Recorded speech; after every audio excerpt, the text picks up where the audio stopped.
好，呢題係2025年 Paper One 嘅第15題。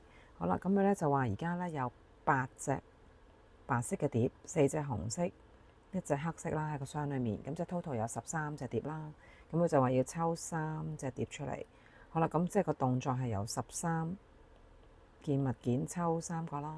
好啦，咁 A part 咧就問你啦，如果要3隻咧係相同顏色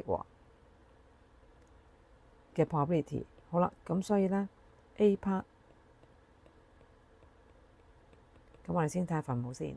嗱，分母就係13個抽3個嘅組合就有13C3咁多個啦。好啦，跟住如果要抽個3隻都係相同顏色嘅話咧，咁即係一係就3隻都係白色，或者咧係3隻都係紅色，黑色得一隻啫嘛，咁所以唔會係黑色啦。咁所以咧就要係白色裡面抽3隻，係或者喎，所以係加啦，或者係紅色裡面嗰4隻抽3隻咁樣咯。好啦，咁撳機，咁就應該答案係30/143。好啦 ，B part 咧，佢就係話要3隻碟咧個顏色都係唔同喎。好啦，咁留意 A part 同 B part 咧，其實唔係相反嘅喎。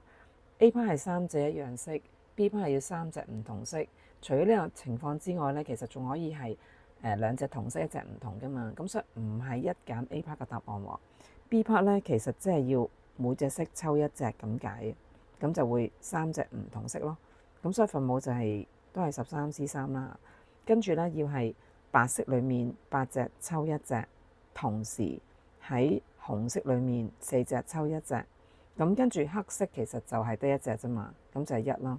好啦，咁所以個答案就係16/143咯。咁如果你用1揀 A part 嘅答案就錯噶啦。